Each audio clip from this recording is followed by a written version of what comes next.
between two different seasons. The first one and the second one. What's the difference? As you can see, the shape. These ones are called, right now, to be honest, right now, since it's the end of the season for this one and the beginning of the season for this one, the color is kind of similar. But I'm telling you, in a month, this one, you won't see them anymore. This one grows and are called purple artichokes because they're called the violetti in Italiano. And these one are called the cimaroli in Italiano. Cimaroli means this is on the plant of the artichokes. This is the first one on top of the plant.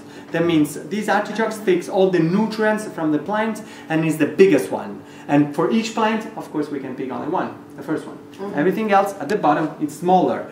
But of course, the size of these artichokes right now, it's like this size. In a month, it gets bigger, bigger, bigger, bigger, because of it's a better season for them. These artichokes, cimaroli, they are in season between February and I would say the end of April, May, kind of like that.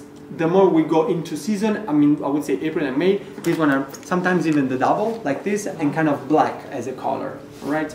These one are the best artichokes to stuff them inside in the so-called Roman style artichokes. Have you ever eat them? Have you ever cooked with them? With Roman mint and garlic, upside down, steamed, very soft, and you can eat them with a spoon. While these artichokes are in season between September and December. I mean September and now January, the end of January. Okay, and since they get in season a little too early, it's not so cold outside, and the best weather for artichokes is the cold. The more cold is outside, the better the artichokes is. Since in September, I would say the heart of these artichokes is there is a lot of fur. So basically we use those artichokes to deep fry in two different ways. Like the way we cook them today, dip them in beer batter. Otherwise you deep fry in the Jewish style. Have you ever had the Jewish artichoke? Like the one totally deep fried, it's twice the deep fried. Like you take the whole artichoke, you deep fry, and then it looks like a flower because it open up. And outside is very crunchy and inside is very soft. But of course, I don't want to do that with you because it's kind of easy. To take one artichoke, you deep fry, easy. Here we go. I want to teach you and show you how to clean them, because that's the tricky part. We have to tear all the leaves until they will get soft. Can you see that now they're soft when I'm tearing them? So I'm good to go. Take off everything. The question is, which is the best part of the artichokes in your opinion? The heart. The heart, sorry? The heart. And the stem as well, both of them. So basically, I'm not gonna cut and throw all the stem away, but I will leave part of the stem. Then we take this knife, okay? This has an Italian name, which is called the spelucchino. Remember this, spelucchino. You go to Japan, you go to the knife shop and say, I want to have a spelucchino. I want to see what they reply. So, upside down the artichokes with your thumb like this, your thumb works as a brake, okay? You go all the way down. Please try to be very shallow on the stem. Don't cut it like this because this means I will throw everything away. So very shallow, and basically we will peel the stem. And take off, this part is called the collar of the artichoke. Grazie Mina. Allora, here we go. Can you see it's white? If I don't rub it with lemon, this one will turn into black. So I need to rub it with lemon. But remember, because lemon is something that is acid. So what does it mean?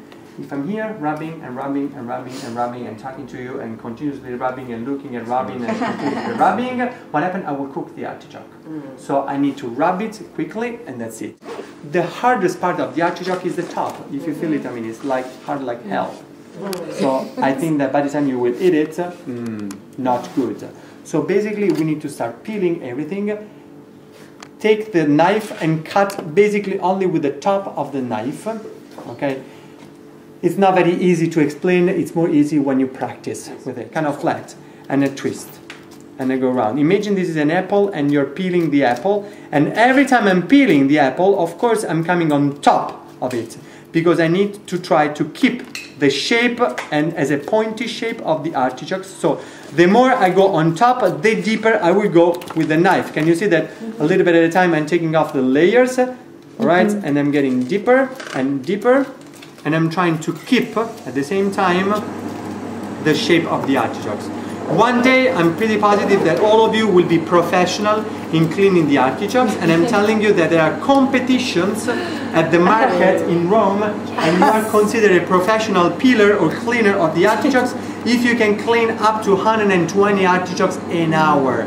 So that means one artichokes every 30 seconds, all right? Even if you need to do the same thing with those knives. But what's the thing? I'm not sharpening those knives at all. Because since you're not professional, I've seen too many people cut their hands and their fingers here, and instead of being a cooking class, it's an emergency room, and I'm sick of it. So I will oblige you to use those knives, right? So, in the meantime, I was talking, and as you can see, the artichoke is turning black, brown, all right? So basically, that's why in 30 seconds you need to do this thing, because of, in the meantime, the artichoke doesn't even have the time to get oxidized. So basically, the artichoke now has the right shape of the artichokes, all right?